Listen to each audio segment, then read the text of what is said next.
大家好，我是光谈，今天继续分享我在老家的度假生活。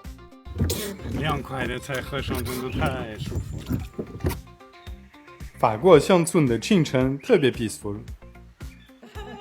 这次的家族聚会，小朋友和婴儿很多，所以房子里各种玩具到处都是。今天中午吃烤羊腿。我们法国人就是顿顿离不开法棍。这么有历史的厨房，我不可能忍住不做菜。庄园里种的各种颜色的番茄，真的比水果还好吃。做番茄沙拉很完美。中午就准备一点配菜，我们就是昨天吃了那个羊肉的羊排啊这些部分，今天就是那4只腿，就吃一下，所以搭配一些小沙拉呀、豆子这样的。沙拉放一点盐，放一点醋，泡个半个小时让它出汁儿。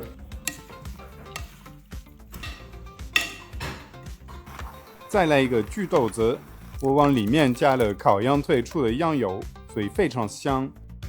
我妈帮我先冲面包糠，面包糠撒在豆子，再烤一烤，上面就会有一层脆皮。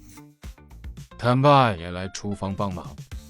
香喷喷的烤羊腿上桌了，依然是在户外吃饭。今天的简约午餐，简单但真的超美味。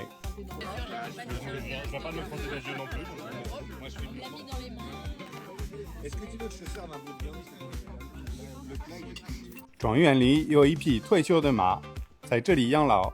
它脸上的罩子是放苍蝇叮的，开始有点胆小，先让它熟悉一下气味，然后温柔地摸摸它，明显的开心起来。和人类的互动完毕，回去干饭。这里就是房子的后面，我们也经常就在这里会吃饭呢，很舒服，在树下面，夏天的时候特别爽。然后这里从房子一直下去，在后面就有一条河，然后我们经常在这里就会划船啊，各种在水上的一些活动啊，钓鱼这些都是可以的。那我们现在去划船，这个小房间在河边就是放所有的渔具的东西了，都放在里面呢。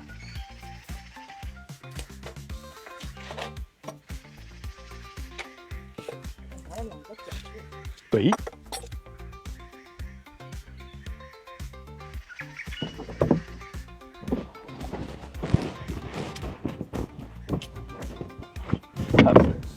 开始了。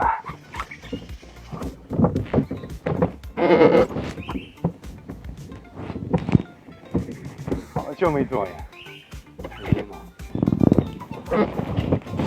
湖面上有一种特别的清凉和宁静，让人一下子就放松下来。咱们这边就是房间。我们小的时候还在这个河里面游泳呢。是。现在不能游了吗？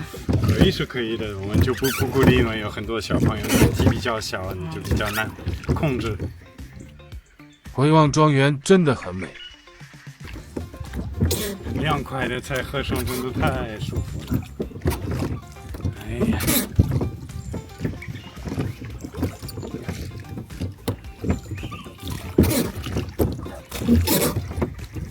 真的一个人都没有，一个牛都没有了。话音未落，有2个牛。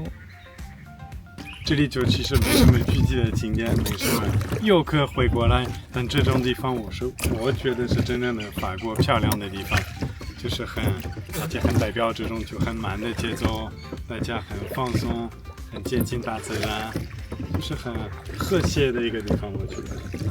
是法国农村是很漂亮，除了巴黎的那些豪华大楼，法国还有很多漂亮的地方。